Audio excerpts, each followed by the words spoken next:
Israel Iran நாடுகளில் உள்ள மீனவர்களை மீட்க சீமான் வலியுறுத்தல்.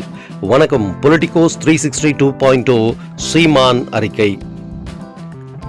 இஸ்ரேல் ஈரான் நாடுகளில் உணவின்றி சிக்கித் தவிக்கும் மீனவ சொந்தங்கள் உட்பட தமிழர்களை மீட்க விரைந்து நடவடிக்கை எடுக்க வேண்டும்.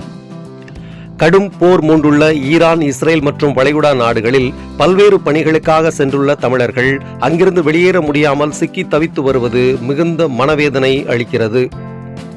அரசுகளுக்கிடையே நடக்கும் அதிகார போரில் அதிகம் பாதிக்கப்படுவதும் பலியாவதும் அங்கு வாழும் அப்பாவி மக்கள்தான். ஏற்கனவே பாலஸ்தீனத்தின் காசாவிலும் உக்ரைனிலும் நடைபெறும் போரில் லட்சக்கணக்கான மக்கள் கொல்லப்பட்டும் பல லட்சம் மக்கள் பசியிலும் வறுமையிலும் உணவுக்காக அலைகின்ற காட்சிகள் நெஞ்சை உலுக்குகின்றது. இந்நிலையில் ஈரான், இஸ்ரேல் இடையே தற்போது மூண்டுள்ள போரால் மேலும் பல லட்சக்கணக்கான மக்கள் ஒவ்வொரு நாளும் பாதிக்கப்படும் துயரமும் நிகழ்ந்தேறுகின்றது. அது மட்டுமின்றி தமிழ்நாட்டிலிருந்து குடும்ப வறுமைச் சூழல் காரணமாக பொருளாதாரம் தேடி இஸ்ரேல், ஈரான் மற்றும் வளைகுடா நாடுகளுக்கு பணிக்கு சென்றுள்ள தங்கள் உறவினர் நிலையறியாது, அவர்களுடைய குடும்பத்தினர் செய்வதறியாது தவித்து வருகின்றனர்.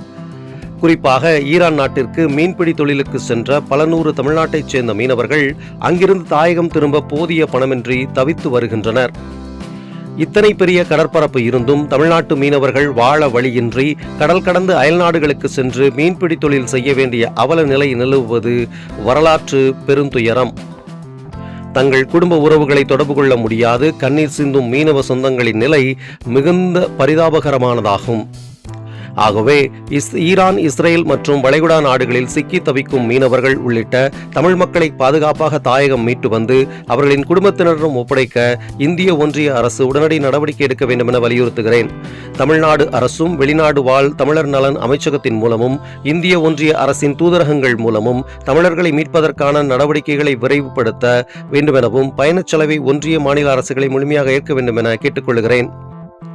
செந்தமிழன் சீமான், தலைமை ஒருங்கிணைப்பாளர், நாம் தமிழர் கட்சி என அறிக்கை வெளியிட்டுள்ளார். இது பற்றி தங்களுடைய கருத்துக்களை மறவாமல் பதிவிடுங்கள். நன்றி, வணக்கம்.